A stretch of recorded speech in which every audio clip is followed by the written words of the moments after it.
Welcome to the Audiobook Lovin Podcast, discussing all things audiobooks with the authors that write the stories and the narrators that perform them. Brought to you by Viviana, Enchantress of Books. Hi, everyone, and welcome to Season 5, Episode 2 of the Audiobook Lovin Podcast. Today, I am chatting with narrator Ruthie Bowles. Welcome, Ruthie. Hi, thank you for having me. I'm so excited to talk. We're constantly chatting in one capacity or another, whether voice notes or DMs and stuff like that on social media. So I'm like, I need to have her on the podcast so others can fall totally in love with her like I have. Oh, thank you. Tell us a little bit about yourself, how long you've been narrating, and how you got started. I feel like people really enjoy the story of how I got started just because it's like a lot of people's stories, while at the same time leaving space for the fact that we all have different paths, to this place. But I have been narrating. My first audiobook came out in 2019, like towards the end, but I really count myself as having started as an audiobook narrator at the very beginning of 2022, because I had done that first book. And then, like I said, towards the end of 2019, and we know what happened in 2020, and my entire family was home, and I was just doing it as a side project. I was a marketing consultant at the time. And so I was like, okay, we'll just leave that. And, and 2021 rolls around and kids start going back to school. I'm like, well, maybe I could pick this back up. And I made the mistake of going to read my own Audible reviews. And there was one really harsh, from my perspective, right? Reviews are for readers and stuff. So my foolish self went and did it, right? So nothing against the reviewer, but I read it and my heart broke and I was like, never mind. And so I just like, nope, we're not doing that again. But 2022 rolls around and I'm like, man, I need to make some money. And I'm not making money anymore in the coaching and consulting space because I got really deep into like business coaching ethics and stuff. And ain't nobody want to talk about that.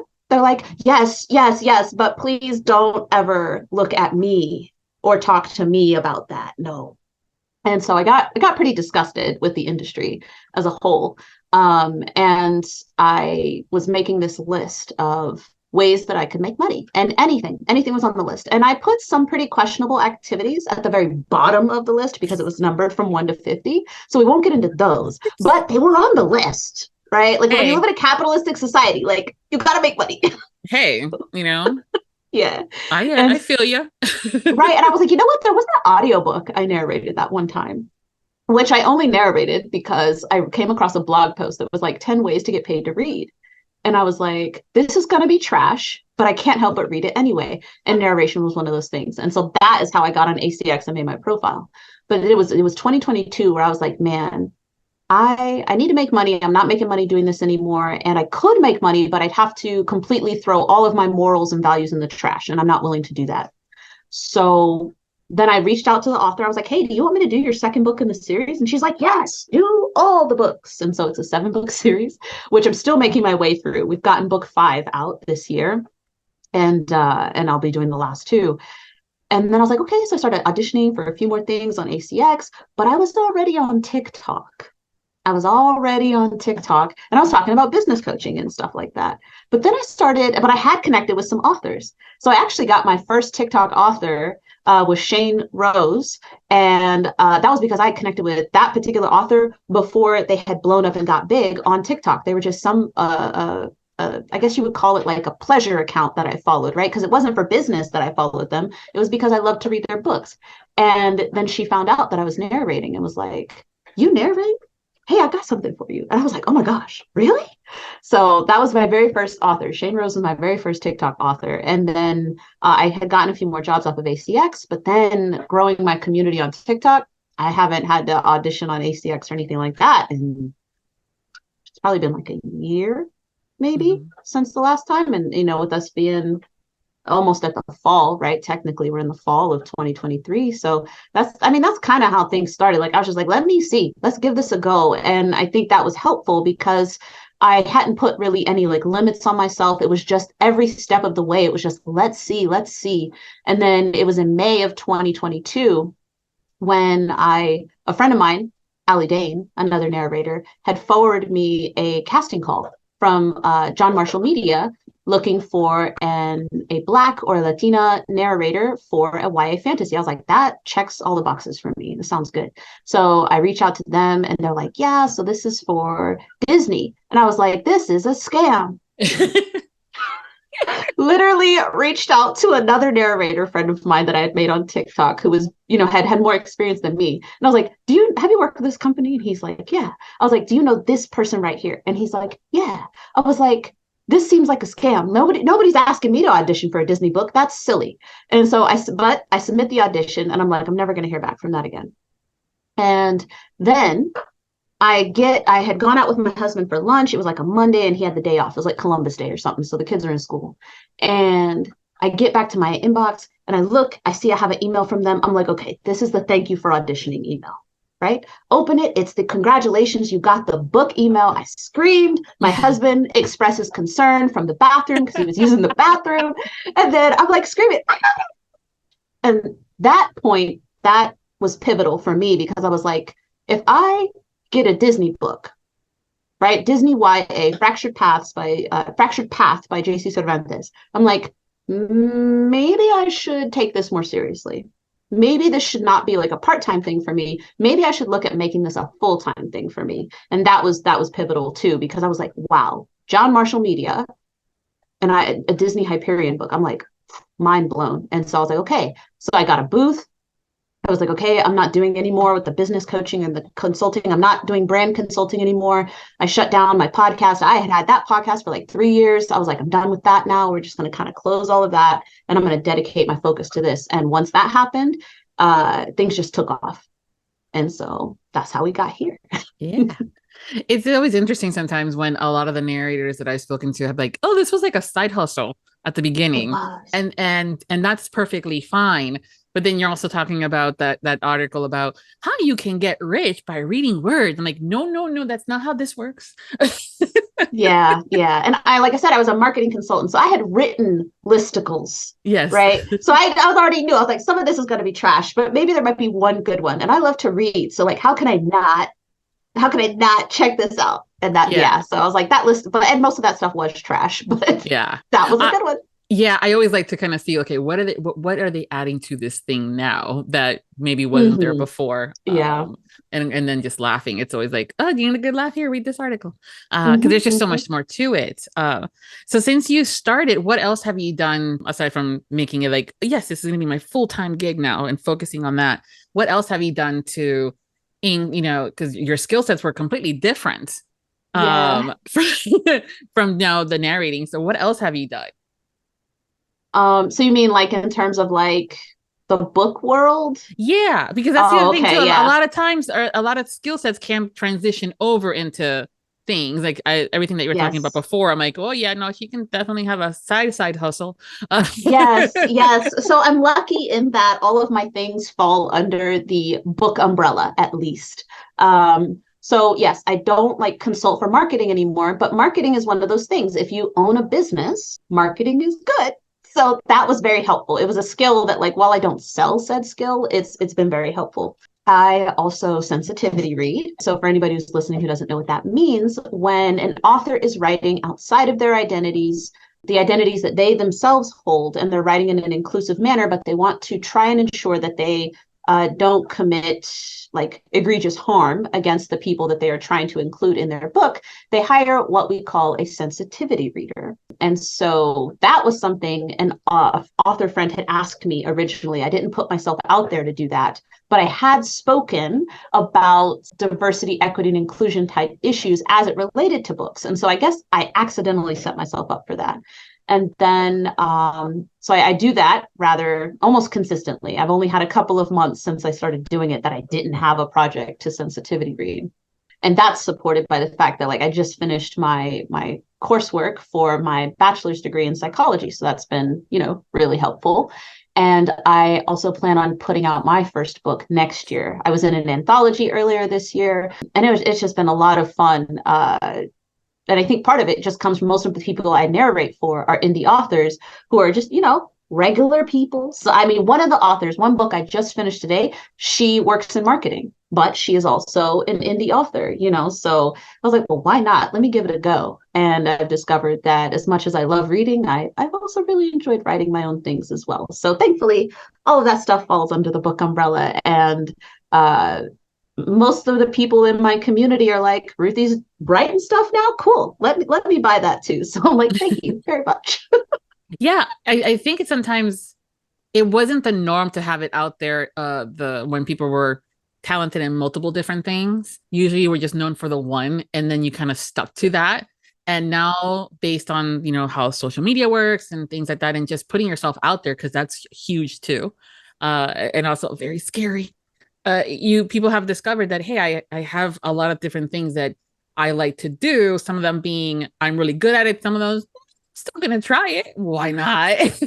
Yeah. Well, so for me, and you probably appreciate this with your own marketing experience, I always try to find the common thread through things, because one of the things I did before that I focused on that I enjoyed a lot was personal brand development. And so people will be like, well, I have these different things. I'm like, well, the important thing to find is what's the common thread among those things. So yeah, even though everything I do is in the book world, but they all still have this common thread of diverse and inclusive stories. Almost every single book I've ever narrated is either an own voices book or it's an inclusive story. Every story that I've read or written myself is also diverse and inclusive. And then just by being a sensitivity reader and a diversity consultant, those are stories that are also diverse and inclusive. And so for me, that diversity and inclusivity is the common thread in everything that I do, and is something that is very obvious in my brand, whether you're seeing me for the first time on my website or on Instagram or TikTok, like, that is a core brand value. Everything is structured around that because it's incredibly important to me. I think it's important in general, and we're now getting again more vocal about it because again, social media providing that opportunity. But Yes. There's been so many times where I love books and I love read. I've shared before. There's a photo of me being maybe 2 or 3 sitting in the toilet having a potty moment, reading a book. Thanks, Mom, for that. Yeah, I mean, it's like, and I'm okay with sharing that photo. Other ones, not so much, because I just don't like that. But still, it's like that. Was like, yes, this is where my book loving started. But growing up, there was hardly ever that girl in the story where first generation American, but Latin parents. And bilingualness, and inside the house Spanish, outside the house English, and figuring out how our brains work, because I get stuck on a word. I'm like, how do you say this in Spanish when I'm speaking in English? Or the other way around, the other way the word comes out in the opposite, and I'm going English, Spanish. So fast forward, I'm loving that we now have significantly more stories out there with Latinas and other, ethnicities and stuff like that, and mixed culture. Because I also feel like I was never American enough, nor was I Latin enough.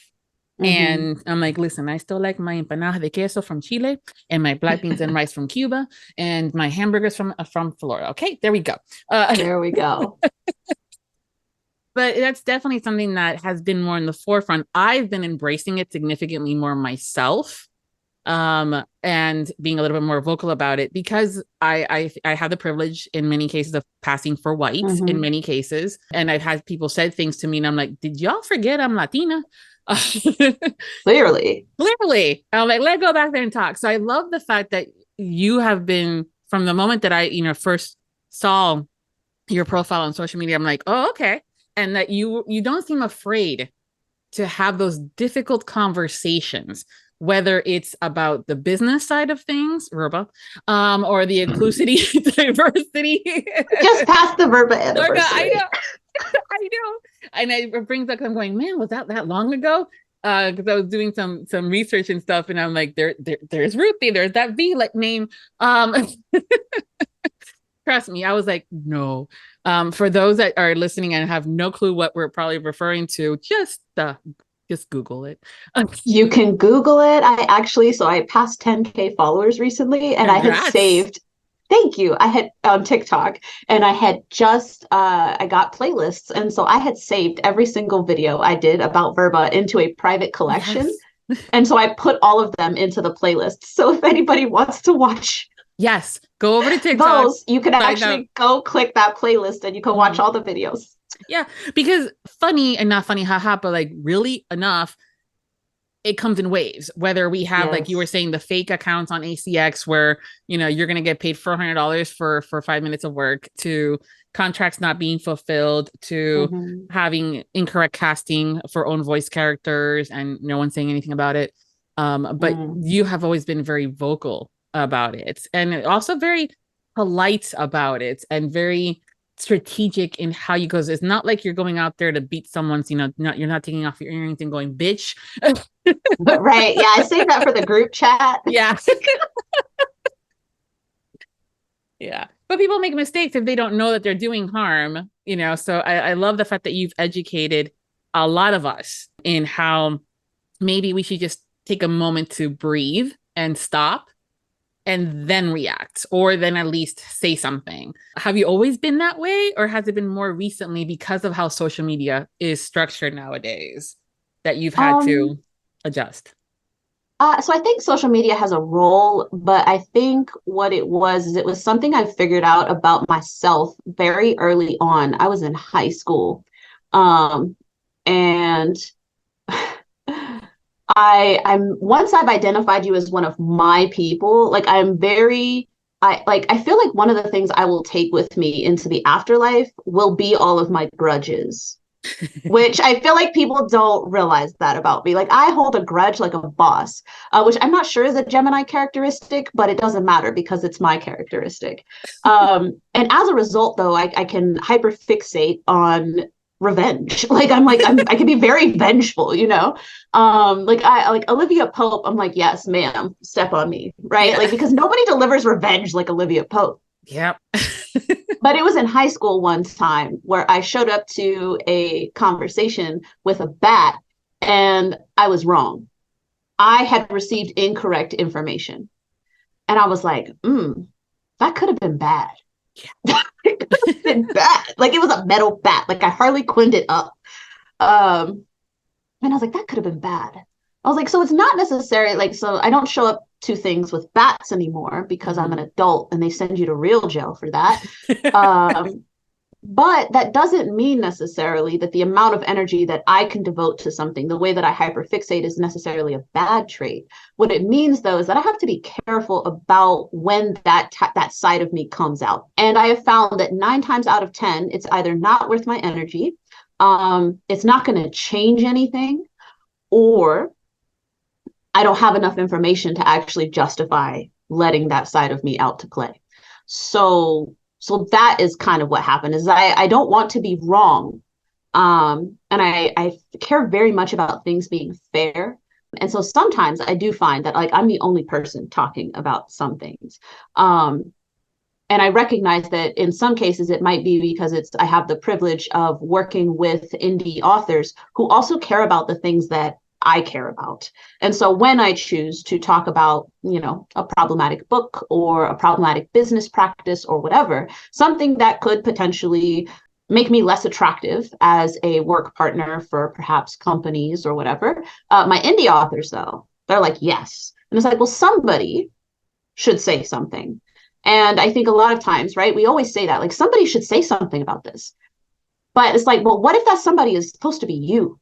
And I'm like, okay, well, maybe in this case, that somebody is supposed to be me. And so, yeah, so I like to be careful just because I do understand how easy it is to be triggered. And by triggered, I just mean get very stuck in your own emotions about something.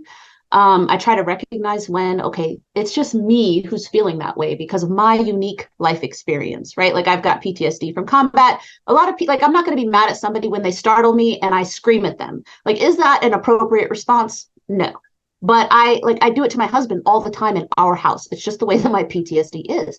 But should I then get upset to that person? No, it's a very unique life experience that led me to this point where I can't handle being startled, and I get startled in some of the ways that you wouldn't expect, versus something where you read it or consume it and you're like, this actually has a broad application for harm. It didn't just harm me, either accidental or intentional. This has a broad application.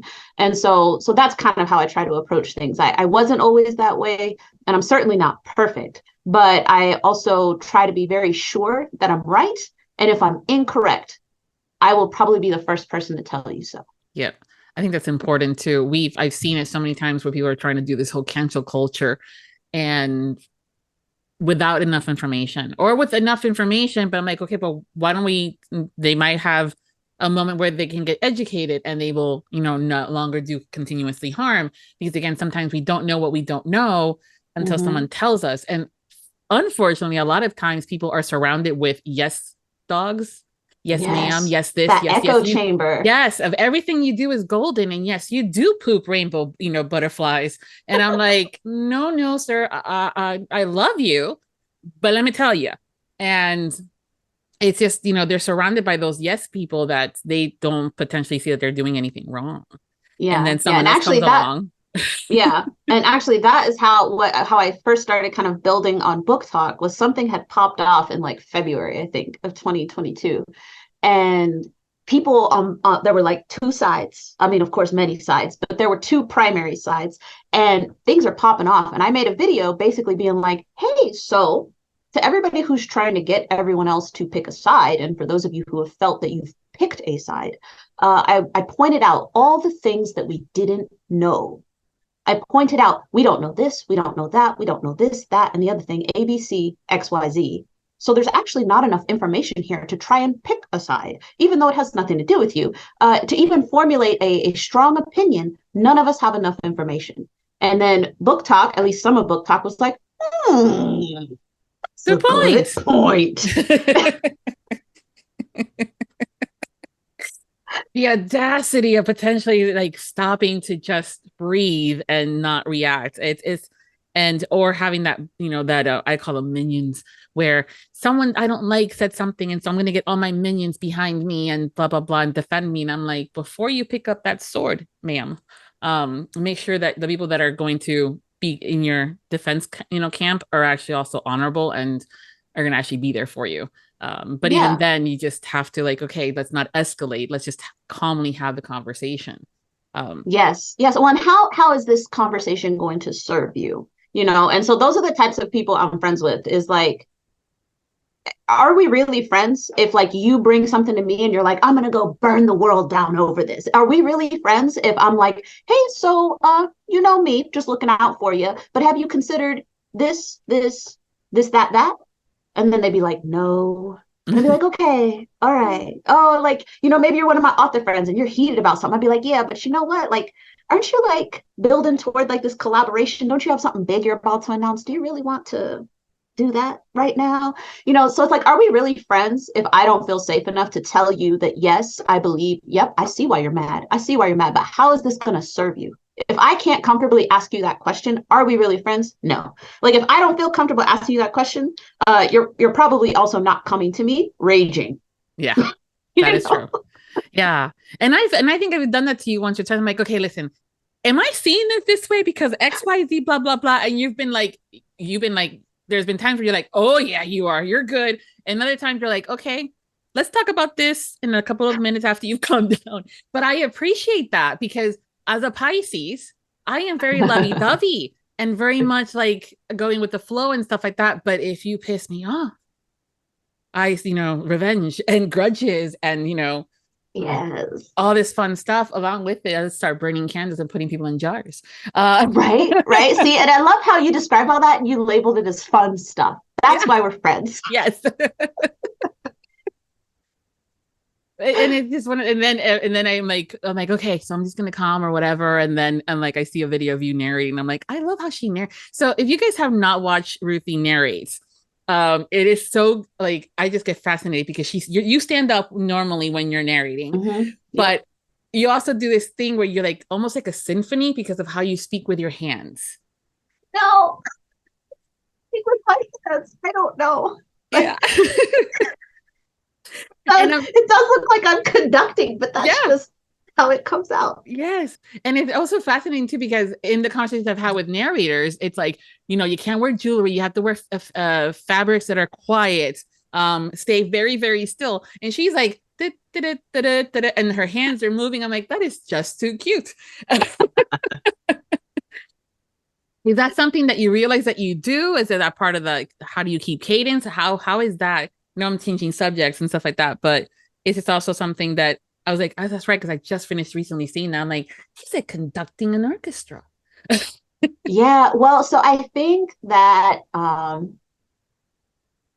it was something I noticed that I did speaking with my hands. I noticed it in 2020 because as a marketing consultant, one of the ways that I marketed myself was predominantly through demonstrating that I was able to do for myself what I also did for clients. So one of the big things that my clients really liked, again, from a personal brand perspective, was getting on things like podcasts, being invited to speak at events and things. Well, 2020, all the podcasts, of course, were already digital, but the events were all virtual. Well, I got invited to speak for quite a few of them in my circles. And then, just seeing the clips they would share on social media, seeing it play back, I'm like, man, look at all my hand movement on the screen. Like, wow. Right. But so at one point, that was actually something I cultivated intentionally because so for example, people won't be able to see this, but like I always made sure that my Zoom camera showed basically from like my ribs up. So that way, when I moved my body and gesticulated, people were able to see that as part of the event because we communicate a lot through body language. A lot of communication is done through body language, and so I made sure to intentionally include that.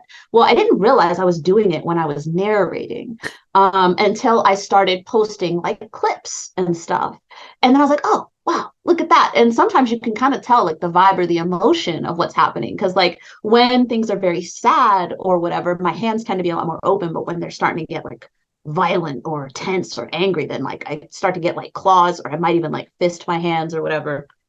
But I think it does kind of help me keep flow in an energetic way. It kind of helps me tie my words to my body. And so again, background in psychology now.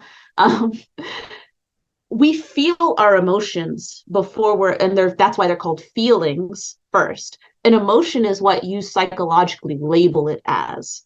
And as a weird note that you may want to research later, plenty of us actually mislabel our emotions. For me, I will mistake tiredness as sadness. So I'll go through the whole day wondering why I'm so depressed. I'm not depressed. I'm tired. So a lot of us mislabel our emotions.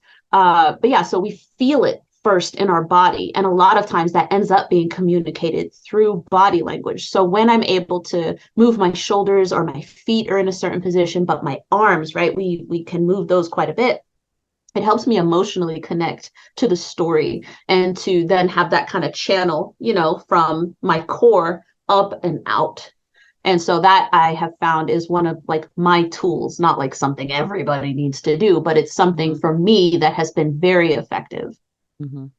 Yeah, it's been, I like how and for me, I love music and I'm very musical growing up and stuff. I did, band and guitar ensemble and stuff like that.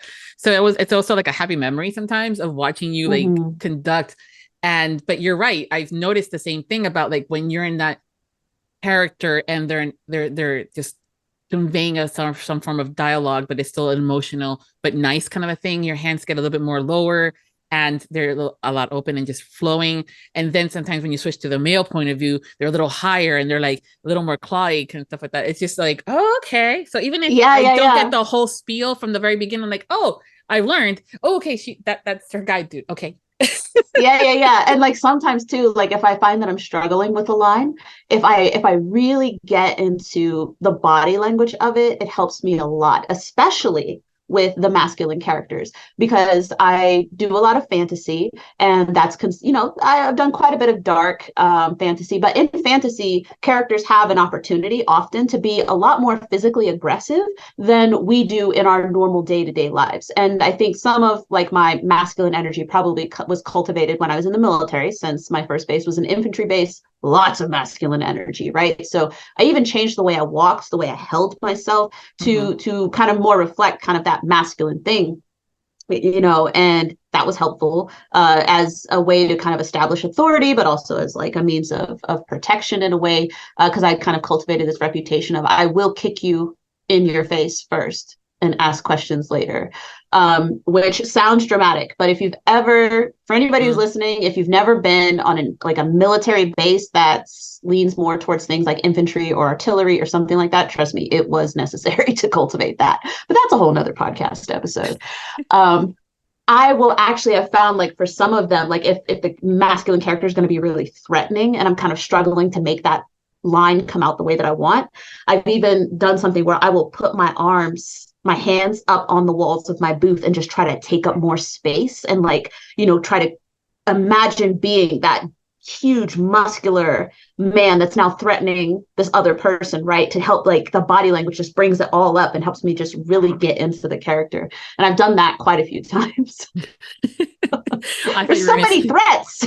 Yeah. Well, hey, it's definitely a genre for a reason in some cases. I thought you were going to say that you like put like a stool, like a stepping stool, and you just get taller. You just got to feel taller. And in a booth like that, where you're taking up that space, it's not that big. So it allows you to get that sensation of taking up space. And that's what, threatening energy can do, whether it, as it exudes outside of the body. You are not just making that person think twice about right now, you're making them think twice about the future too, in a lot of cases for a lot of these books. So yeah. And especially with audiobooks, I mean, if you're watching a play, you can see that body language. And you know that they're like, oh, they're getting upset because they're starting to lean forward when they're having that conversation. Or like you're saying, they straighten out a little bit more to kind of take up more space. In audiobooks, all we have to go by are the words and how you guys as the narrators are performing it. And it's really fascinating how sometimes when it's delivered completely like on point, you're like, ooh, yeah, I wouldn't want to fuck with them. Right. Yeah. Those goosebumps. Yeah. Stuff like that. It's really fascinating to have those reactions too. And your guy voice, your male voices are very good. Yeah. And I know it's harder sometimes for the ladies and just like the guys when they have the deeper voice to get into that more stuff. And it's not about the tone, it's about softening things up. How do you go about doing your male characters? So a lot of them I try to keep in mind like what the author has for like their personality, of course, right? But sometimes, and this leans into psychologically the way that human beings tend to categorize people. So it's not that men and women both don't have voices that range a very huge spectrum, but when you're providing a performance that does not include visual cues, as you noted just a few minutes ago, it can be helpful to lean into culturally what we almost think of as a stereotype. Like, can women have deeper voices? Yes. Do they tend to? Not always. And again, all of that is completely subjective. But it's the same thing, I think, for our masculine characters. It's like, for example, the book that I was just doing, we have a few characters that would sound very similar on the surface, but one of them is often very playful, and one of them is the villain. Right. So like the villain sounds villainous, like he's very calculating, he's very cold. But the other character, he is very playful and he teases our main character a lot. Whereas our villain, maybe he thinks he's teasing, but he's just being a villain. And so there are things that like I often like to try to play with where it's the range in which I find or which I will produce the character's voice. So while they sound like they have like similar sounds, one of the characters, the more playful one, is more likely to have higher notes in his sentences, and his cadence is represented as something more that's more playful. Whereas our cold and calculated character, he has a tighter, I put more of a limit, I suppose, on any high notes that end up in his sentences, in his dialogue, as well as giving him a much slower cadence, because as much as he's masterminded this whole thing, he's also very careful about the way that he speaks. And so that's kind of what I try to lean into, is I really mentally try to get into that character, and I think about it like, and the same is true, it happens with the femme voices as well. Some of my femme characters, it's like they have more of a range. So anybody who's listened to this podcast episode probably recognizes that I myself have a very large range, like in which I will express myself. The more like excitement might see my voice get really high, and I'm like, oh my God. And so I'll be like way up here, but I actually tend to have a lot of vocal fry naturally in my voice. And so where my range is at is very wide. And so I find that also even doing something like that, where limiting the range across the board can provide you with a completely different character. Yeah, it's very important to be able to differentiate, because again, when we're eyeball reading, we can like, okay, wait, so wait, I lost my place. Who was talking? You can always flip back a couple of pages and kind of skim it and find it. You can't do so much that with an audiobook. You miss the scene, you're like, now suddenly you accidentally are back to chapter 1. Not like I've done that at all. And so having the narrators provide those different tones and cadences to each of the character is very helpful to be able to kind of then I tend to be like, I see like a play in a movie when I'm listening or reading. Yes. And then being able to then hear that cadence and be able to go, oh, okay, so that's so and so, and that versus the other one. It's really good. When it comes down to the different scenes, especially with you with fantasy, that's always I love fantasy for the range again in how things are done. Is there a favorite type of scene that you like to perform in fantasy? Ooh, I don't know if it's fantasy specific exactly, but I always love the emotional scenes. So I guess, yeah, I don't know if I would say it's fantasy specific exactly. Although, again, with fantasy, opposed to contemporary, we often find ourselves in different, more dramatic situations. Dark romance, contemporary readers, don't come for me, okay? I see y'all, I know y'all, I got it. All right, we're speaking in generalities. Cut me some slack. But we just end up in very this isn't a metaphorical ending of the world. Like in some cases, we're literally talking about the Earth or whatever planet we're on not existing anymore. Like the villain wants to make it stardust. Like that's how dramatic we're talking right now, right? Like you do not pass go and collect your $200 if you're stardust. So the emotional scenes are always going to be some of the ones that I think are going to be my favorite.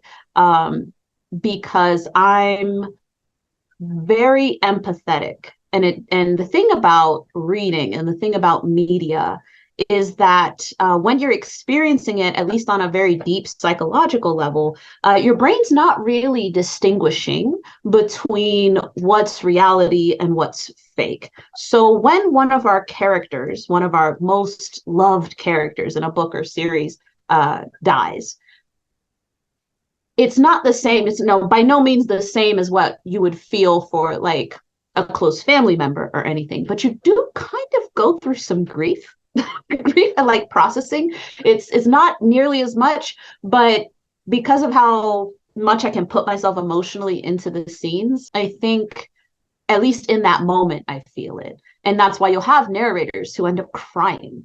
Or, I come out of the booth and my husband's like, hey, did you have a good day? I'm like, don't touch me. I'm mad at you right now. And he's like, what did I do? I was like, you didn't do anything, but I'm mad.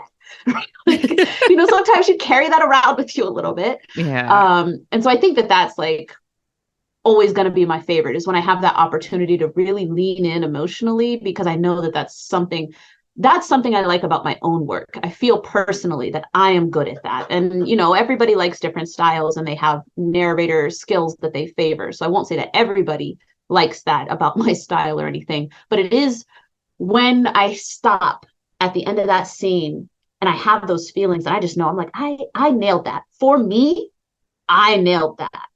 And I'm like, yes, those are always my favorite. Yeah. There's been times where I've had the pleasure of listening to a book from a friend that's a narrator, or someone that I'm able to send them a DM and say, why are you such a bitch?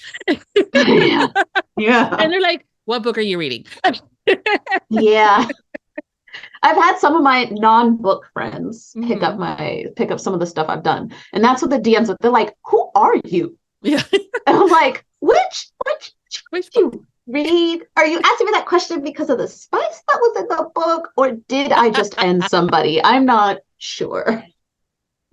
Yeah. Oh God, that's always the other thing too. The spice is always interesting as far as how variety of options are out there, as well as what some people may deem, yeah, I'll try that.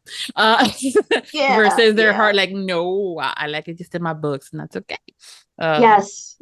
I've discovered that too. I was like, those are book kinks. Yeah. Right. You like them in the book, but like, don't do that in real life. Don't do that. Well, it's funny that's actually something that that you should coin. If not, it might be the book kink, being specifically just for the book, because I've gotten those questions like when someone has, even in the book world, they're like, hey, you're listening / reading this book, does that mean that, like, first of all, none of your business. But thanks for asking. I don't know. But just having those conversations sometimes, and unfortunately too, sometimes people ask the author and or narrators these kind of personal, inappropriate questions. But I get it. When it comes down to that whole having the book kink, like, it's okay in my books. And I've discovered in some cases, oh yeah, I may want to try XYZ, or I didn't know that I was actually wanting to travel to France. Usually France is not my on list of places to go, but the author did it such a beautiful job of describing it that I'm like, oh, okay, fine. It goes on my list, at least in this area. And things like that versus what we would actually do in real life. So that whole, like, it's a book kink is a good one to use. Yeah. These are things I like in books. Yeah, because I would not be not a happy Vivi if you try to pull this shit with me in real life. Yeah. Okay, I got one that I think is probably pretty good. So I like primal in books, and if you know, I can't handle that, mostly due to my PTSD. I can't handle that in real life. The most I can deal is like if my husband will make moves like he's gonna chase me, and then he'll do the same thing to me that he does to the kids, where he'll like stomp his feet on the ground to make it sound like he's coming for me. But like my panic takes over and my adrenaline skyrockets. I don't think I would make it through a legit like primal scene in my life. Like I think I would tap out. Like I'd be like, no, freeze, time out. Yeah. I can't. But in the book, yep. Love. Yeah. So in that example, I would also be one that's in a book. I can totally see that. I might be okay with it if mentally I was prepared that it was going to happen, but I'm also the girl that has a black belt in Taekwondo. And if you come at me and I'm not expecting it, you will end up on the floor grabbing your nuts. So exactly. We need to have a safe word to kind of start the scene, if anything, at the very minimum. Yes, exactly. Like I need to be aware of that. I need to know. Yeah, come at me out of nowhere, you will be on the floor. Yeah. That's just a reactive. That's just the reality of things. You just need to know. It does. Is there a genre that you have yet to narrate in that you'd love to? Let's see. I haven't done any sci-fi yet. Whether it's sci-fi romance, like sci-fi, any other subgenre of sci-fi. I haven't done any sci-fi yet, and I would very much like to. One of the authors I grew up reading quite a bit of was Anne McCaffrey. And so specifically, some of my favorite sci-fi is like this fantastical sci-fi. And so that was kind of what Anne McCaffrey wrote quite a bit of. One of my favorite series by her was the Dragon Riders of Pern, which reads like a fantasy until you figure out, like you get deeper into the series and realize that it is in fact not. It's a sci-fi. And that was a really pleasant surprise for me. And I also really liked her, the Talents series, for anybody who's read those. I really enjoyed those series as well. And then because I have 4 kids and my oldest is 11 now and my youngest is 5, I would really like to do some middle grade, which arguably based on everything else I've done under my real name, I might actually have to put any middle grade titles I would be fortunate enough to get under a pen name. Mommy, I want to hear this book by Ruthie Buff. Right. Yeah. I don't want not that one. Not that one. And I feel like my kids know to ask. They'll be like, is this book appropriate for children? And so we'll have the no, it's not appropriate for children. We'll have the you could listen to this, but I think you'll be more interested when you're older because I've done some YA. But I haven't done any middle grade yet. And I think that would also be really cool just because it would be written in such a way as to capture their interest, versus just being technically appropriate, but actually written for them. So those are 2 that I've got on my list that I'd really love to do. Okay, well, folks, you guys are listening out there. She has time on her calendar that she can book you if you want her.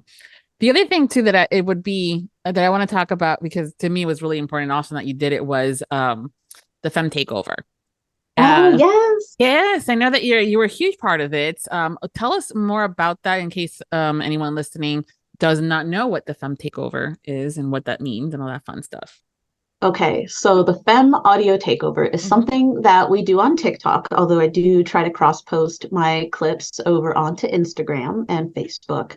But the Femme Audio Takeover actually started, I think, the same week that Verba started and ended, because it lasted like 24, 48 hours. You've been longer. Yeah.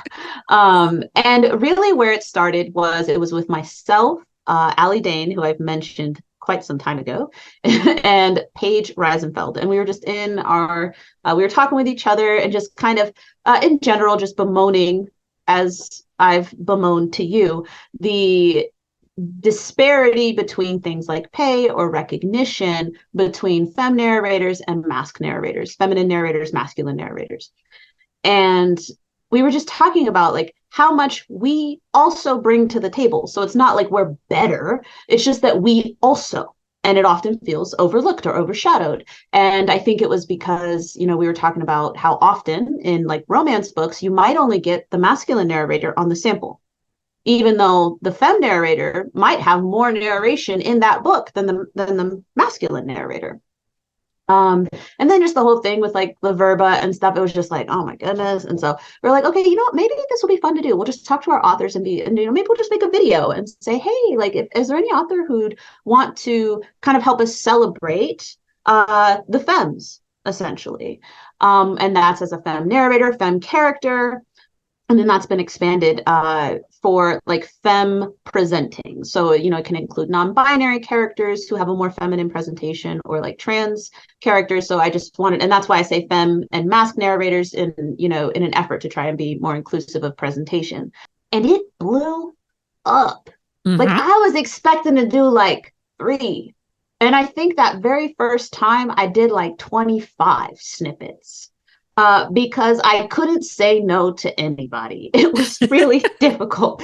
I was recording. Hard. It is. I started recording the day before, and they're usually 30 to 60-second snippets. That's all that happened. The author just sent us a scene that showcased a femme character really stepping into her power, or, you know, just reclaiming it from someone. And, you know, we defined power and that reclamation or claiming of it as very broad, because sometimes it's very quiet. Sometimes your character's at the very end of their rope, and the fact that they chose to show up that day, whatever they showed up for, that was the power, right?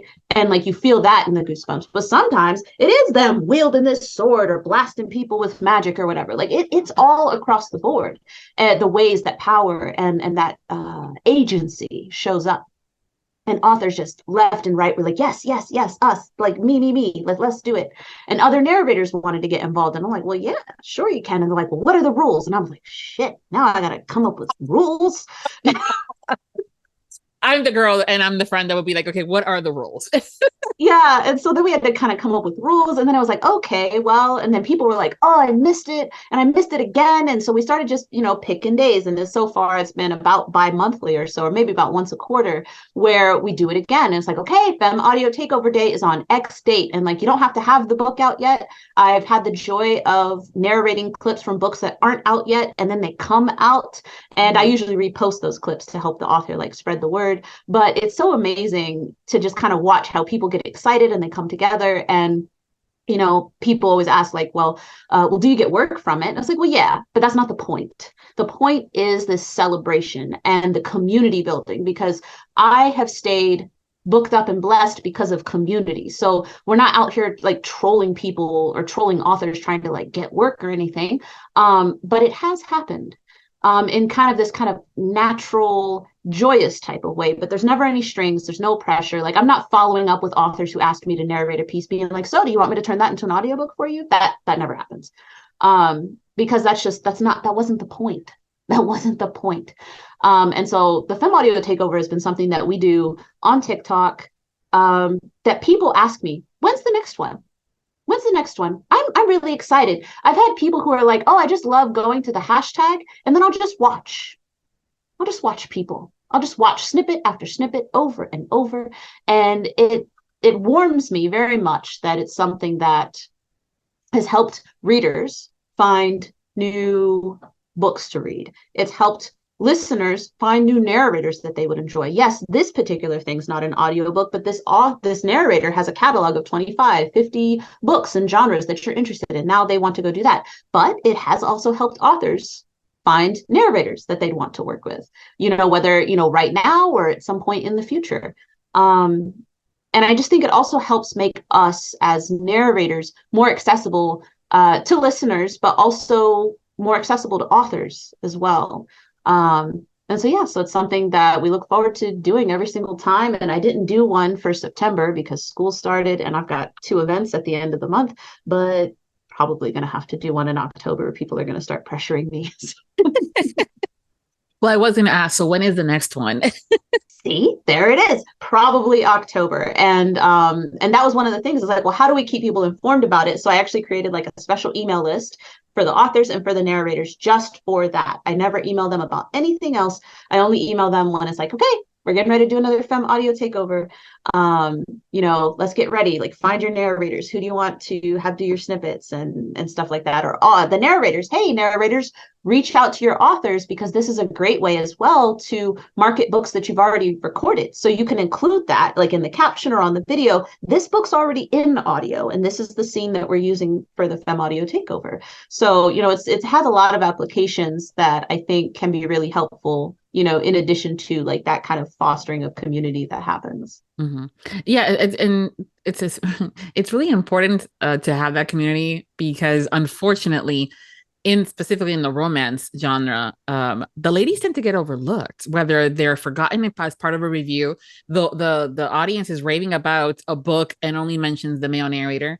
And while I understand that predominantly the genre is written by cis, females for cis females as readers, but the ladies carried the book 90% of the time. The guy only, popped up in the epilogue, and and honestly, I want to say, and that probably the femme narrator is the one that was doing all the production side of things, as far as organizing emails, making sure that the accents, if there was accent work or tones and cadences, was being checked in with the guys.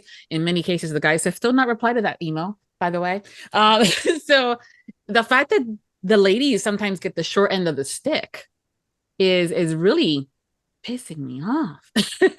Yeah, it's true. And that's the other thing, is like when any narrator does that, and I will say that I can admit that there may be a little bit of a bias, just because most of the narrators I speak to on a regular are femmes, but I feel like they are often the ones telling me how they're doing exactly what you said. Like, okay, we're checking in about accents. We're making sure that this is consistent. Let's go ahead and schedule our like a call so we can go over this. Like, they're the ones taking the initiative for that. And I don't know if that has any relation whatsoever. And for anybody listening, I'm coming from a United States perspective, this like US inclination of the woman in the relationship. So, like a heteronormative type relationship, the woman in the relationship being the one who's always taking the initiative to organize all of the things in the house. Like, that's what we do, is we move these pieces around and whatnot. But I'm always looking to serve for the like purpose of the project, but that is free labor. Like, that stuff, that's called project management, for any of my narrators who are listening. And if you do that, you are doing it for free, but that is something that people get paid for, project management. Yes, as a production manager, I've done that. So see, I know. There you go. You get paid for that. I'm not saying that everybody suddenly needs to go out and get paid for that, but don't overlook your contribution to a project. I actually did tell that to a femme narrator friend of mine, who I felt was glossing over the fact that they took on this burden, right? And it served and created a great project, but don't overlook that. All right. Like, that is your contribution, and it should not be overlooked. Even if you're the only one, I guess us together are paying attention to that. That was important. And it was a serious contribution to help that audiobook be everything that it could be. And I'm not going to let you gloss over it for yourself. And I'm damn sure not going to gloss over it for myself. So. No, yeah. And that's also important to have those conversations, because a lot of times we do a lot of free labor, whether it's part Mhm. of the production side or, in my case, sometimes when it's on the marketing side and, raving about a book and stuff like that and doing the graphics that were like, it only took 2 seconds. Yeah, it only took me 2 seconds because I've been doing it for the past 10 or 15 years Right. in It order took to me two get it 2 seconds because I seconds. set up templates. I know exactly Yes. what I want it to look like. Would it have taken you 2 seconds? No. No, no, Even it would with not. Canva. Sorry, I'm digging. Right, exactly. Even But with Canva, it would not have taken you 2 seconds. 2 You know how many seconds. times Yes. I've wanted even to yeet Canva out the window? Yeah. Yes, so many times. Mm-hmm. Yes, I know. But it's definitely important to recognize the team, and that the team is both male and female narrators. So the fact that you have the Film Audio Takeover and it's been so successful. So you mentioned that you have a sign up list for those that are authors that are wanting to participate and also be in the know, and also the narrators.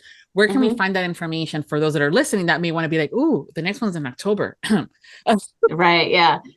So you can find that in my link tree, either on TikTok or Instagram. Now that you bring it up, I've been meaning to, and you know this, right? The only marketing that doesn't get done is the marketing for the marketer. And I've been meaning to make a website page on my website about it. So I will try to get that up before October, just so it's something that will hopefully become Googleable, searchable. It'll become searchable, hopefully.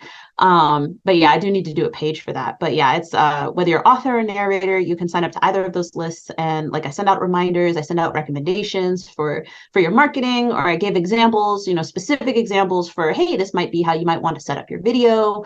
And then like recommendations for like cross posting and posting in other places. Just to kind of help, people have those ideas. Like, those are things that I know to do, but maybe not everybody knows to do, and like the different ways to apply it.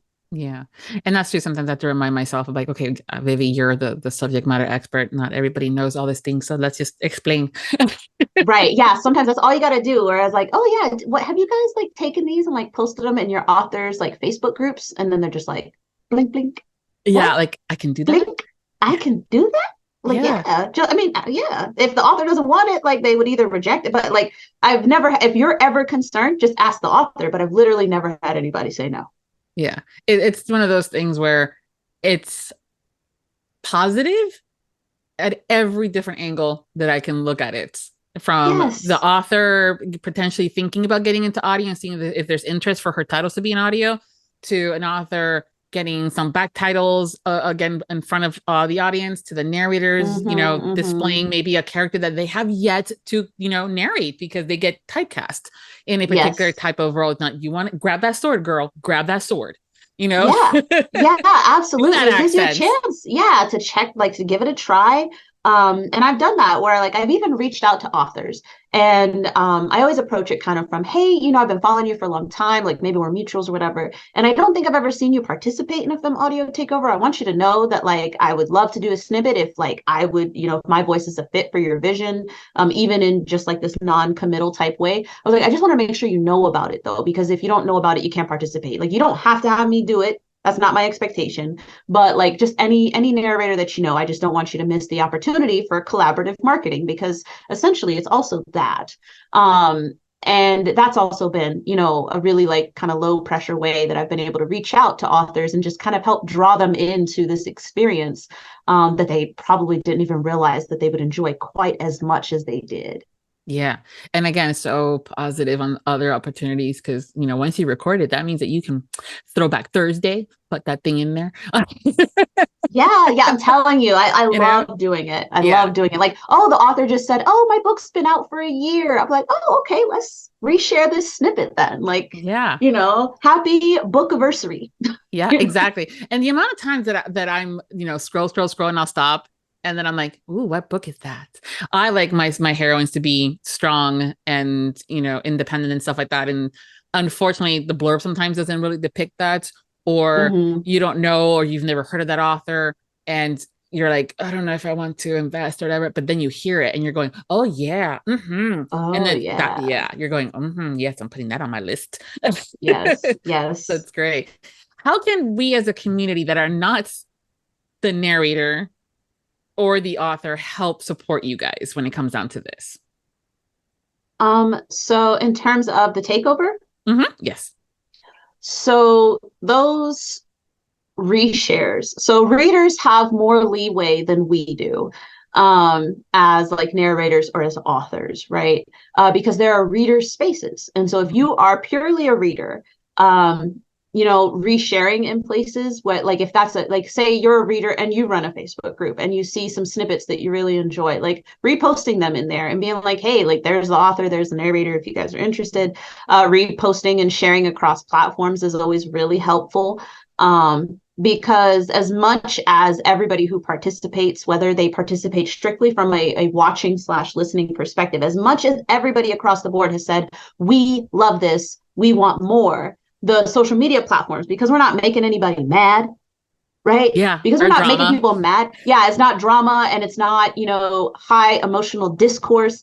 The platforms tend to show them to less people. But one of the ways that we communicate to these platforms that we like the content that we're seeing is by commenting, is by sharing with our friends, is by saving it or reposting or whatever.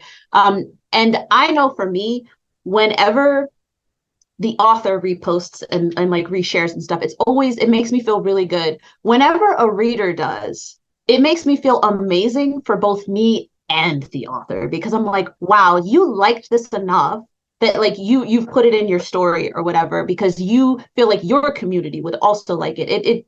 It's very, very encouraging. Like, I know it seems like such a small thing.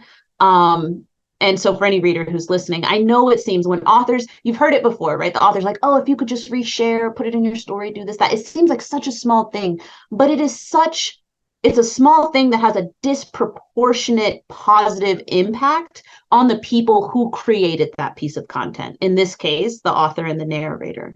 To see that you liked it that much, that you reshared it, you are sharing space with us to share that content. It means so much. Whenever somebody's done a book review, whenever somebody has done a TikTok or Instagram video, anything where they're just like, I love this so much, and thank you to the author, thank you to the narrator, blah, blah, blah. And like, I'm a part of it, like I'm the narrator. I have a little folder where I save that stuff. One is called book reviews. And then if it doesn't fall under a book review, it's called makes me happy. And I save them. So that way, when I have like a down day, I can go back and watch it and just kind of get like warm and fuzzies. So yeah, so those things, they sound so small, but they're such huge. A big impact. It's so huge. And so what can the male presenting individuals in this community, from the readers to other narrators to even authors, do to assist? Because I know sometimes the thought is, well, we're going to give you guys that day and not say anything. We don't want to step in on them or make it about me.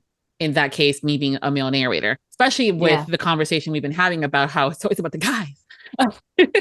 So what is there something that they can do to help, for those that are listening that are going, no, we want to help our girls. We want to support our ladies. Yeah, so I think that recognizing the platform that they have is always critical. But in terms of the takeover specifically, I would say that those reshares for them mean a lot as well. Because fan bases for narrators, like other types of creators who are also masculine presenting, can get very supportive. We'll put it in positive words. Can get very supportive when they share something and talk about, if they were to reshare and share something about what they liked about it, like that adds to what it is we're already doing, because you're taking the time to share your platform with us. A big thing though is leaving the space, because I've had those questions. Well, like, what if I've had a couple masculine narrators who are like, well, what if we did like a duet with a femme narrator? And I had to think about that. Because I'm like, okay, I can see why you would bring that up. But the point of this is to demonstrate how a femme narrator, just like a masc narrator, can stand on their own, that their talent speaks for themselves. Are we beautiful when we come together and we do those duet narrations? Absolutely. But save those for another day, right? Because one of the best ways that you can help is by not taking up the space. Because the last thing that we want to do on Femme Audio Takeover Day is to have some type of duet, right? And then all the comments be about the masc narrator. again, feeding into that bias that already exists. So yeah, that's one of the big things, is like leaving the space, also creating space. And creating space isn't centering yourself, but it can be like, hey, I have this audience, and I can create space and show them the things that my narrator, coworkers, if you will, are also doing, and creating that space. Just like in a project, there's opportunities for them to also create space. Like, it would be super great if we stopped having samples that only have the masculine narrator in it. Now, the masculine narrator has different amounts of influence, right, in that regard. But if they have a really big name, then they have to know that sometimes that causes even companies to focus strictly on them and to neglect their femme counterparts. Yeah, that's good, because I know the question's been asked, like, and also people sometimes may know they want to help, but they're like, oh, I don't want to invade or want to make it seem about me, but how do I support? So it's important to have these conversations. It's okay to ask, how can I support? And when you're given the answer of give us space to do it and how to go about it, listen and be supportive that way. So great. I'll be sure to include that information as far as the authors and the narrators being able to sign up for that, so they can participate this year, the next time around. And make sure that you follow Ruthie. So, if the date changes, because life happens, right? Yes. And that's okay. We'll just be like, just tell us when we're doing it next time, and we'll go from there. Yes. Because that's also important. And that's why I send those emails, because I hate it. I hate it in that it makes me sad. I hate getting like that comment where it's like, oh, I didn't realize this was happening, right? And it's like, okay. And then I ask, like, are you signed up for the emails? And 9 times out of 10, they're like, there are emails? And I'm like, yes, there are emails for this reason right here, because I don't want you to miss out. Yeah, exactly. And again, there's always if you happen to not, or the information was already sent out, always again asking and signing up for the next time, because there's always going to be a next time, hopefully. Knock on wood. So one of the things I do love to do with our guests, to play a game, just to kind of get to know each other, and also, not gonna lie, see how good of a liar you are. I had someone bust out with, I'm an actor, I should be able to make you believe that everything is the truth or stuff. I'm like, okay, yeah, let's go that route as a positive. Is to play the game of 2 truths and a lie, where you tell us 3 things about yourself and we have to figure out which one's the lie. So you're ready. What are your 3 things? What are my 3 things? What are my 3 things? The shame, because I've already given away so many things in the course of this interview. I should have, and it's funny because I knew we were going to do this, and I should have. That's why I gave it for homework. I know you did, and I should have kept some things. There were some things that I should have kept in my back pocket. Okay, 2 truths and a lie. Okay, so first thing is that I was a bodybuilder.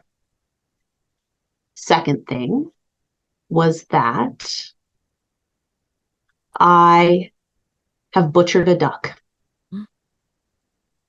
And the third thing is that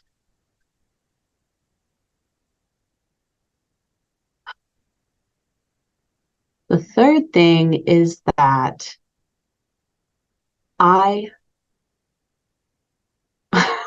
so bad at this. What will be my third thing? My third thing is that I hate watermelon. Okay. So you're a bodybuilder, you've butchered a duck, or that you hate watermelon. Got to figure out the lie. All right. I know you have goats and other animals, you've had them. So, but that does not necessarily mean that you've butchered anything. That's why I would be such a bad farmer. I'd be like, no, they're so cute. But going to culinary school kind of gets you away from having to do that stuff. So let's see. Bodybuilder, hates watermelons, or butchered a duck. Okay. Is the lie that you hate watermelon? Yes. That is the lie. That is the lie. I had to lean over because my bodybuilding statues are right there. You know what? I knew there were statues there for those, if she's on camera, but I couldn't tell what they were. I just know that there's something there. But also decor wise, nowadays they're figurines. I'm like, nice. Okay. Yeah. Yeah, look at you. Would have not thought that though. But at the same time, I'm like, she kicks ass in anything that she does. I have no problems thinking that she could potentially be like, today, I'm gonna start doing this and then just run with it and own it. So that's what happened. That's what happened. Because I, again, like in that really high masculine energy environment, I was like, well, I did a couple half marathons first, but then I was like, well, if I can do that, then I can do this. And yeah, it helped a lot. It added to that persona of I will kick your teeth down your throat. and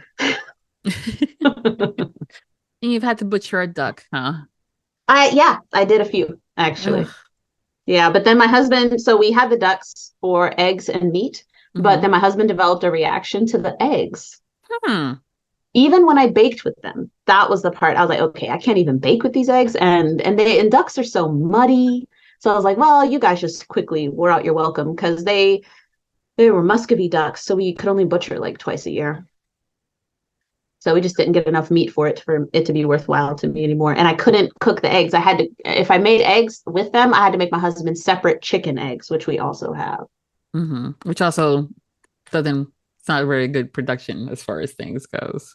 No, it's not. And it's like, and then I have to make two separate things. Meals, or heaven forbid you get confused once it's done. You know, like, oh, I gave you the wrong one. Yeah. I swear I love you, honey. I wasn't trying to kill you.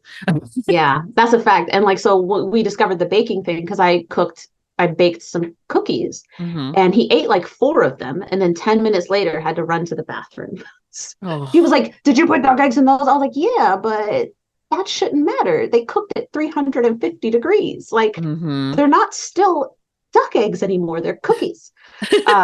And like, I thought it was going to be fine. I have a similar reaction to honey, which is very sad as somebody who loves, like, you know, being as close to nature as possible. I can't consume honey without a very extreme reaction.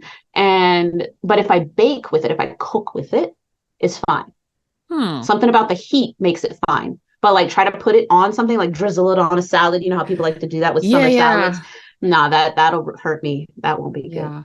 Well, it's the same concept of like when you cook with alcohol and you flambe it, the alcohol goes away, but there's still something within as far as flavor. So the honey definitely does that. There's a cooking process, but people sometimes don't realize that there's something in the enzymes and in the DNA of the eggs to make it there be a reaction. What it is. Yeah. I love it when our spouses are more complicated than they need to be. Just blame it them that way. Like, really, of all the allergies. No. Oh goodness, but this was good. It was a good one, and you still had to do that. So the watermelon, are you one that likes to eat them with the seeds, or you do them seedless, or do you just, straight off the melon? Do you freeze them? There's so many things lately that I've been seeing on TikTok with watermelons. Yeah, we just, summertime, we like to cut them up. The kids really like them. So my husband likes them more than I do. Pretty sure that he's like, why? What's wrong? I was just like, oh, well, when I was in elementary school, I came in 3rd in a watermelon eating contest. So yeah, that could. So maybe I don't love them as much as I would have if you didn't have to do if I hadn't done that. Right? Like, yeah, I'm huge on texture, so I like the flavor. So I'll do the lollipops and some other things, and even like ice creams or like the isopops, but I can't bite into one. Yeah, it's weird. It's an interesting texture. And actually that is in part like how I realized I was like, oh, I could do good at this contest, because guess what? It's mostly liquid. All you got to do is mash it up. Yep. But then then there's still the context. Texture on that. So thank you again for playing that game with me. It was good. You did good. Even Thank you. You winged it a little bit, but you did good. You did good. I did. Yeah. Yeah. It's like, because I had things, but then I accidentally said them. Yeah. It happens all the time. You're not the only one, if that makes you feel better. All the time. Yeah. But at least you were able to wing it. I've heard others are like, oh man, I can't seriously, I don't know you that well. Give me something. Throw something my way. You'll be fine. Yeah. You work with words all day long, whether narrating and also the writing. What's your favorite word? Separate from your favorite curse word, because that's the next side of things. Okay. My favorite word. I would say my favorite word is probably it's probably any word that I can use that my husband will insist is a made up word. Um, so one of those is multitudinous. Like my husband dead up looked me in my face and was like, "That's a fake word. That's not a word." He's like, "You're confusing that with something else." And I was like, "No, no, no. Multitudinous is a word." And he's like, "No." And then he looks it up. And it's always satisfying to watch him be like, "Oh." You think he would have learned by now. I know, but he can't help it because like once he says it, then he's committed. And so I think it often flies out of his mouth without him thinking about who he's talking to. And then he's like, "Oh shit, now I'm committed." So he's got to see it through. He's like, and I'll make sure that I'm giving it all my all, even though I know I just fucked up. Yes, exactly. Like he gets an A for effort every time. That's good, at least. At least there's that. So what's your favorite curse word? Curse word. Fuck. Mm-hmm. Yep. Because it's just so versatile. I really love the versatility of that word. Mm-hmm. It's a noun, it's an adjective, it's a verb. Like it can be anything you want it to be. Yeah. That's why we're friends. Exactly. Yeah. Exactly. I think the exact same way. it's so perfect. Oh, I thought of another favorite word. Can I tell you? Yeah. Okay. Titillating. Ah. Yeah, especially when we're in a context where I know somebody like if I'm talking to another romance reader, I know where their brain is gonna go. Yeah. And then like if we're face to face, then they'll make a little bit of a face and I'll be like, "Got you." But I'm using the word properly. So that's the thing is I always use it right. Mm-hmm. But I will never miss an opportunity to use the word titillating in a context where I know it's going to make you think of something that you're going to then be like, "Oh, I thought of something." Yeah. Yeah, that's the other thing we have in common. I'm that friend that can make anything to a sexual innuendo. So if you were to have busted out with that, I'll be like, she said tiddling. Yeah.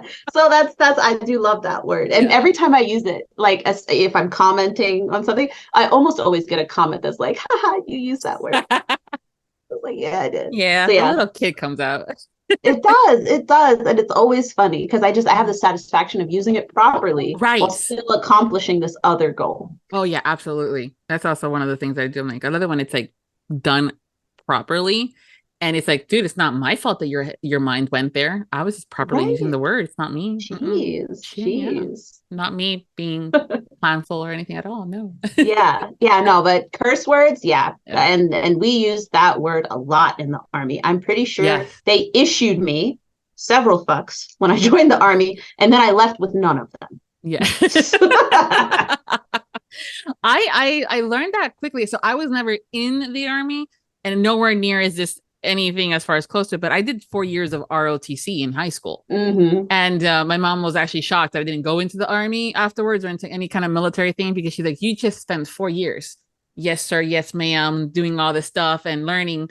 And you're not going to do anything with it." And I go, "No, for me, it was fun." See, I'd be like, "Mom, 4 years was enough." Yeah.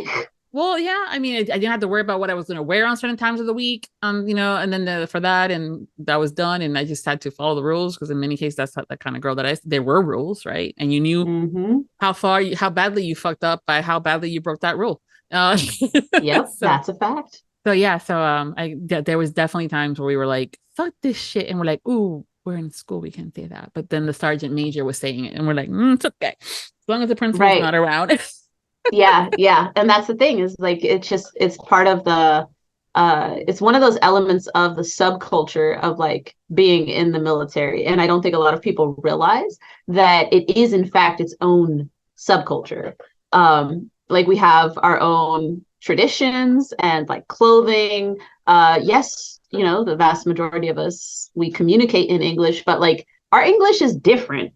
Like there are things that I've removed from my day-to-day speech, unless I'm like talking to my husband maybe, but I had to remove them because I realized like there are certain things that just like you can't say to civilians. You can't say those things because then people are like, "Excuse me?" Oh yeah. I mean, the first time I'm like in public, I'm like, "I need to go to the latrine." just something like that. And I'm like, they're like, wait, what? I'm like, bathroom. I need to go use the restroom. I'll be back. Yeah. I'll tell you one of my favorite ones, because I did say it on accident. And then I was like, I need to be careful. And it was after I'd gotten out. But I was talking, and it was when I was a marketing consultant, because I got out and then I was a federal contractor, but I was doing the same job, like working with military people as well. So it didn't change much except my clothes. But I was talking to some people, and I was talking about, like, you know, one of those things where normal people might have said 2 birds, 1 stone, which I would also like to point out is incredibly violent. And like, why are you killing wildlife? I said 1 shot, 1 kill is what it said. You know, but it was like, the implication was like, you know, we zeroed in on it and knocked these things out, right? Like 1 shot per item. And then the people, they froze. I thought Zoom froze. No, they froze. And I was like, oh, I was in the Army. I'm sorry. Yeah. You know. Like, people say 2 birds, 1 stone all the time, and I was like, you literally are talking about killing birds with rocks, like, yeah, and you're patting yourself on the back because you got 2 of them with 1 rock, like, yeah, exactly. You're like, I look at minimum effort. right. So so that was one phrase where I'm like, and then there are a couple times where it like rises up and I'm like, no, we're gonna say something else. Yeah, it's definitely a different you know, dialect of forms that we all have. And even in a lot of times we're like, oh, you went to culinary school, you went to chef, and they're like automatically thinking Martha Stewart. And I'm going, no, it was a nice mix. There were some chefs that, you know, when I was in the kitchen, that were a little bit like Martha Stewart's, and others were like like the worst ones and the loudest ones that you've seen on TV 3 times, it would make you cry. But we were also like, fuck you, bitch, and throwing the pots right back at them, which is why we worked well together. So, oh my gosh, like, if that is what we want to see. We don't want it, like, I don't want to see the king of the kitchen. I want to see when kitchens collide. That's what I want to see. That's literally the title. So somebody do that. Yeah, when kitchens collide. That would also be a nice book too. None of this little, like, she likes to bake. Right, yeah. Cupcake. Oh my gosh, she that makes would be wine. I'm like, no, she throws pots. That would be such a hilarious, like, rom-com basis, right? Like, they're like, oh my gosh. When the safe word is duck, and it's not because it's being flambéed, it's because she's about to throw something. Yes. Love it. Like, that's the tagline. That's the tagline. Yeah. Mm-hmm. Yeah. Mm-hmm. Like, duck, what? Yeah, right. Pan to the face. Yeah. It's like, and that's how I met your dad. So many possibilities, but yeah, it's definitely different subcultures and what people are comfortable with, and knowing your audience. That's the other thing too, is knowing your audience, folks. Knowing your audience. So before we go, tell us what you're currently working on that you can share, and what's coming up next for you. Okay. So something I am currently working on, I am wrapping up book 2 in an adult fantasy romance. Well, it's more of an adult fantasy, but there is a romance subplot in the second book of the series. It's called Blazing Sunlight. The first one was called Among Shadows. And it was one of my first books that I got in 2022 when I started poking around for projects. And so I'm wrapping that one up today. And I am starting a book called Summoner's Circle next, which I'm really excited about. This author isn't even on TikTok. An author who is on TikTok and follows me recommended me to this author, which I was just like, oh my gosh, that's so great. That, like, you know, the brand is spreading and that people like me enough to be willing to recommend me to people who aren't even on the platform is fantastic. So I'm really excited about that one. It's by Coral Alejandra Moore, and the main character is, oh my gosh, this made me really happy. The main character, she's Latina, and she is also Iranian. And that was really exciting for me. And she's also Black. And so that was really exciting for me because I am not Iranian, but I was a translator when I was in the military. And the language that I translated for, plus its dialects, is Persian Farsi, which is what they speak in Iran. So, and that actually becomes relevant. And I messaged the author. I was like, did you know that I knew Farsi? And she was like, no, I didn't. And I was like, okay, well, this is what we're doing now. This is great. So it's really exciting for me, just because I'm never going to be, despite my proficiency, like, and as I shouldn't be, I'm not going to be cast for an Iranian main character, which makes sense. but it doesn't make me any less happy when I have an opportunity to use those skills, and like anytime I have the opportunity to use the knowledge from that culture, because I spent 10 years in it, like as it was part of my work. So it's really nice that it becomes relevant on this project. That's nice. It's always good when something in the past can come relevant again. I'm still waiting for the quadratic equation to become relevant, but it has not happened. Has not happened, but let's hold our breath. Or maybe not. Maybe just wait patiently. Yeah, wait patiently. And then I'm okay with it. And if it doesn't happen, I'm okay with it. That's okay. But they drilled it, they made it sound so important. A lot of stuff in high school. They're like, you're going to use it. And I'm like, I'm still waiting. Right. The Pythagorean theorem. The only time I know that the only time I'm ever going to use that is when I'm teaching my kids how to do it or helping them with their homework, because they're using it. Mm-hmm. You needed to know the quadratic equation so you could feel less dumb when your kids bring it home for school. Yeah. I mean, a lot of the geometry stuff, I was like, it really helped with playing billiards. Right. Yes. Okay. So I will say that geometry and physics for games like that, very helpful. Yes. My husband was incredibly resentful over how well I did at mini golf over our vacation last month.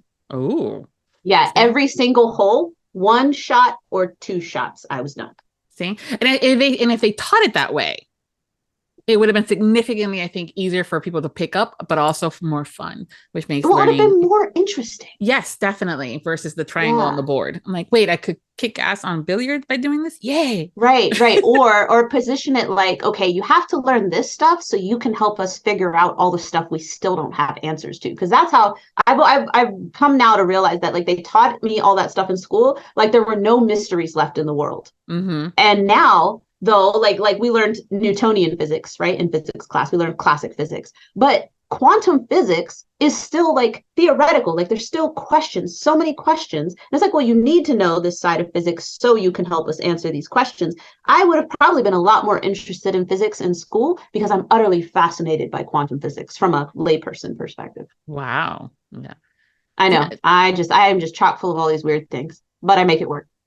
Well, hey, it's all about the uniqueness of us being human, which is why we, it's a good thing. It's definitely a good thing. Yes, agreed.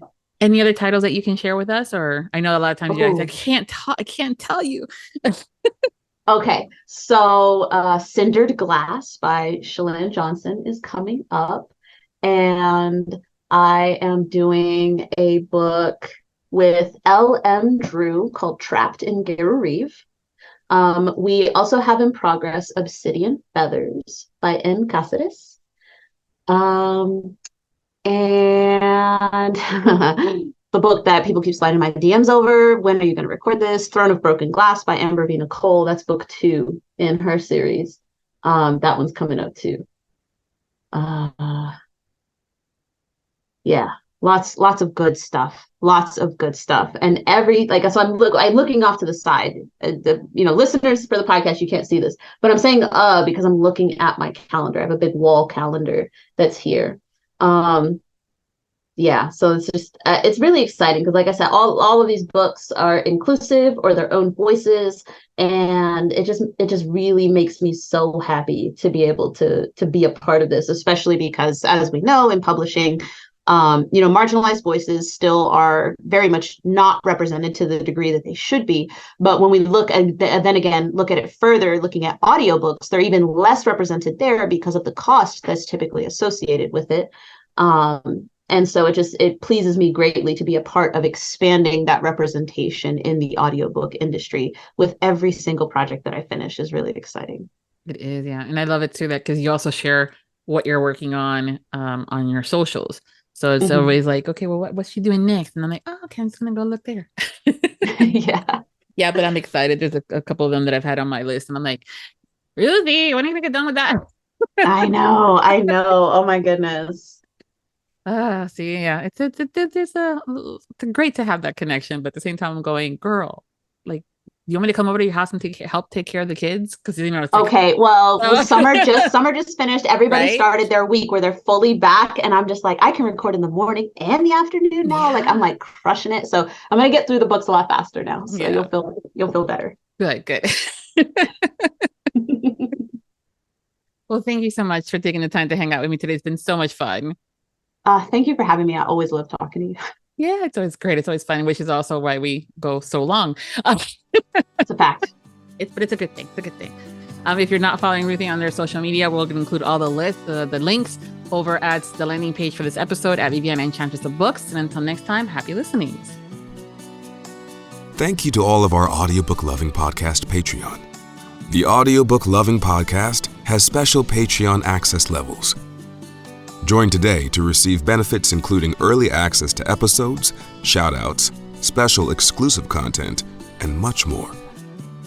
Support the podcast by becoming a Patreon at www.patreon.com/audiobookloving. We thank you for your support. Thank you for joining us on the Audiobook Lovin Podcast, hosted by Viviana, Enchantress of Books. For links and more information discussed in today's episode, previous podcasts, or the Audiobook Lovin Series, please visit our website, vivianaenchantressofbooks.com. If you enjoyed today's episode, please leave a positive review wherever you listen to our podcast. Until next time, happy listening.